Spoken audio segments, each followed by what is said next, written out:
Hello everyone, and welcome to my review for Kengan Omega Chapter 125. Before I get into this week's review, I of course have to give a shout out to my wonderful patrons. Special thanks to Fuse, Neo, Dijon Redden, Anthony Chavez, Zach Rowitz, K-God, Chris Redfield, Scratch23, Rat, Ryzen 4K, Artist, Mac Campaign, and Wave of Manga. Thank you all very much for supporting me on Patreon. I greatly appreciate it. And if you too want to get a shout out at the start of videos, or access to reviews for solo leveling in the Boxer, you can always become a patron as well. There's a link to my Patreon down in the description. Of course, if you haven't already, you should definitely subscribe, hit that notification bell so you don't miss any of my uploads, and be sure to like and leave a comment on this video. It helps boost us up in the algorithm. It'd be a big help. With that out of the way, let's get on with the review. We got another pretty good chapter this week. I don't think it was as good as the last few, but a very good chapter. This is probably going to be the best fight of the tournament so far. Yeah, it's a very strong contender right now. Probably the next chapter or two will help me decide whether I like this more than Liu versus Nitoku or not, but this has been fantastic. This has been excellent shit right here. So we get a flashback to the events of the Annihilation Tournament on Ganryu Island when Faye went to kill Long Min. Long Min used Advance, and, you know, was kind of talking down to Faye, didn't think that much of him, and then Faye used Divine Demon, and we all know how that ended. So Oma thinks back to when they had the conversation between the Kengan and Purgatory teams, and this, I love it when these predictions were right. So after that talk about the worm infiltrators, Faye brought up there being imposters on the teams, and when they walked away, Oma seemed to be perplexed by something seemingly Faye said. And a lot of people, including myself, were probably thinking, hey, Oma probably realized that Faye brought up worm imposters without anyone else ever bringing it up. No one even mentioned that being a possibility, but Faye brought it up out of nowhere. He slipped up. And we were right. We were right. It gets brought up again this chapter. Oma recalls back to it and says that he should have known something was off. So that was just really cool. I like that. Now, we get a little bit of commentary from Yamashita, who is thinking that phase transformation is like the advance, but Oma says he can't hear the heartbeat, and that's usually really loud, so he thinks it's more like removal. So we've had this big debate since last week whether or not Divine Demon is a combination of advance and removal, or advance and fallen demon, or has anyone suggested removal and fallen demon? I don't think so. Basically, is it advance or is it removal? We kind of get that answered this chapter. It is advance, but it's advance that's so fucking stupidly fast. The heartbeat is sped up so much that it's not audible. You can't hear the heart beating because of how quickly it's beating. Which is dumb. That is just fucking stupid. Oh my god, that is fucking ridiculous. So that seems to be the main upgrade of Divine Demon over Advance, is that it's way faster. The heartbeat is accelerated so far beyond what Advance does. In fact, it accelerates so far beyond it that Faye is able to do fucking blood bullets, which is so goddamn stupid. But we also have a lot of other stupid shit in Kengan, like, I don't know, Inaba's hair, Julius. Yeah, Julius, fucking Karo's dumb, his fucking stupid, sense of balance or whatever, just dumb. So this isn't anything world-breaking for me. It's like, whatever. Kengan's got a lot of absurd shit in it. So that's nothing. So that's the first big thing. Then, Faye goes in for an attack, and he punches Waka so fucking hard that he blows him out of the ring. Like, this is a ridiculously strong punch. I don't think Julius ever hit Waka this hard before. Yeah, I don't think Julius ever hit Waka that hard in their fight. So Faye's strength boost is kind of out there. I'm gonna be saying ridiculous, absurd, stupid a lot because Faye is just so goddamn strong. He is S+. He is up there with Kuroki and Agito and Oma. Very, very safely up there with them. He is most certainly on that level.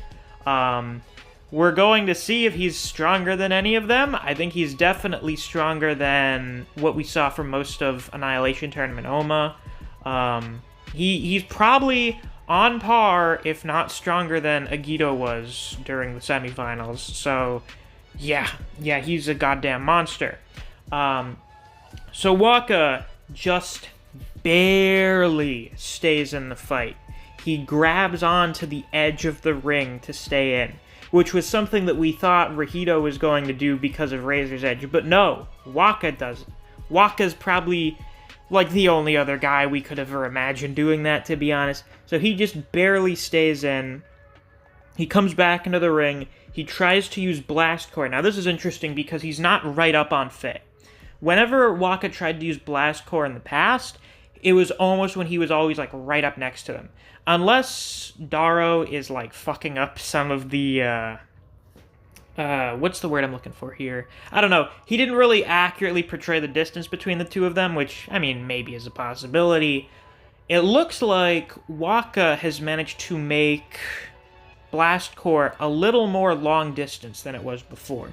Before, it was a very close range punch, like a fist shorter than a normal punch. So, if Waka is able to use Blast Core at a greater distance, that's actually a pretty significant boost. But Faye knows about Blast Core. He's not going to let him use it. That's where the blood bullets come in, so he keeps hitting him with it to disrupt the coiling. So Waka can't coil up like a spring. He can't complete the Blast Core. I assume his strategy for trying to win this fight, among one of the two, one is try to use grappling and just crush Faye, considering the ridiculous muscle manipulation that Faye is doing right now, or not muscle manipulation, muscle control. Like, Julius tier shit on pretty much his whole body. Yeah, I don't know if Waka can actually outstrength Faye right now. The other strategy is to hit him with Blast Core. Blast Core, you can maybe knock him out of the ring. That's about it, really. I don't know how Faye's durability may have been affected by Divine Demon, but it's probably boosted a bit. So, really, Waka's only chance that I can see being feasible is winning through ring out. That's really the only way I can see it going. So Faye has to stop using the blood bullets after a while, and it's unclear if this is because there's some kind of time limit. It would be possible for Faye to bleed out. In fact, him bleeding out seems very possible, as that was an actual concern Oma had when fighting Kuroki when his leg was cut open. He could have bled to death if he didn't deactivate the advance. So maybe it's also possible that Faye can bleed out. And I imagine he would bleed out much faster. He would bleed out, like, almost fucking instantly with how stupid his heartbeat is right now. If this were at all realistic, Faye would probably explode right now from how fast his heart is beating and his blood is pumping. So maybe that's also a potential avenue, is just bleed out Faye, but then he would die, and then the win would go to Purgatory. So I don't really see that happening. I could see maybe Waka considers that as a potential strategy to weaken Faye, is try bleeding him out a little, but I don't know. The only sort of plan Waka has right now that we're aware of is trying to wear out Faye to see if he starts having the hemorrhaging and memory loss that Oma started having when his advance was uncontrolled. But even then, Divine Demon's output is way higher than that right now. So, yeah, Divine Demon is just advanced, but way fucking better. And Faye seems to just have a better Nico style than Annihilation Tournament Oma. So, yeah. Chapter ends with Kiryu fucking showing up again, which is a bit crazy. It's good to see we're getting back to that plot line again. That was another Ryan versus Eddie situation where that got introduced fucking months ago, and then just nothing happened. So we're back to that again. Kiryu has come out. He is standing away from the ring. He's looking on at Faye and saying that he is the child of himself and Oma. I'm not taking that literally. Some people have suggested maybe Faye is a mixture of their DNA as a clone. I think that'd be kind of fucking stupid. What I think it is support for my theory from last week, is that the Divine Demon is the combination of Advance and Fallen Demon. The power of a god mixed with the power of a demon. Oma, as far as we were aware back in Ashura, was the person for the Advance. Once he got to the finals, he had mastered the Advance, and would have been able to make much better use of it if he weren't fucking dying. And it seems like now in the present, he has fully mastered the Advance, so he doesn't seem to have to worry about any of the issues. And Kiryu is the guy for Fallen Demon. And Tiger Nico gave that technique to both of them. He was the one who gave each of them their techniques. So what's very likely here is that Oma and Kiryu were each the main test subjects for their respective secret techniques.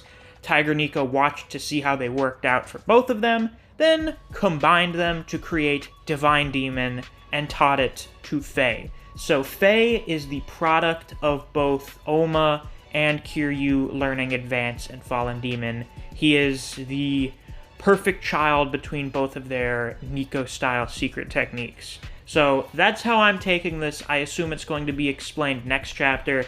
Also, I have no idea how many more chapters this fight's going to go on for, because we still haven't gotten any kind of flashback for either of them. The fight is still very solidly Faye dominating Waka, so, yeah, I don't know. This may be a long one. This may be kind of like a Guido versus Gao Lang type situation where you had like 8 or 9 chapters for the fight. I welcome it. I'm totally fucking fine with that. This fight's been really good so far, and if it maintains its quality, I don't care if it's like twice as long as most of the fights we're getting. I just care that it's good. As of right now, the winner is probably going to be Faye. However, who knows? It could get howevered. With the way Waka is getting beaten on, it actually seems more and more likely that he's going to turn things around in an instant. He's going to pull something out. Blast Core, grappling, some kind of strategy is going to come to a head, and he'll just turn it around and win. Does seem like it could go that way based on how Faye is dominating, but who knows? Maybe there is no twist. Maybe there is no subversion. The real subversion is that there is no subversion. Faye just fucking wins really hard. We're just gonna have to wait and see what happens with that. So, that's all I have to say for this week's review. If you enjoyed, please be sure to like, comment, subscribe, and click that notification bell so you don't miss any of my uploads. I do Kengan Omega chapter reviews every week. If you enjoy discussing Kengan Omega with other people, or you just enjoy the content I produce in this channel, I highly suggest you check out my Discord server. I have linked to that down in the description. If you enjoy other series such as Jujutsu Kaisen, Record of Ragnarok, Chainsaw Man, and Bleach, I do videos in those series as well, so if you're interested in those, you should definitely check out my channel. Yeah, I'll see you guys around. Until next time, take care.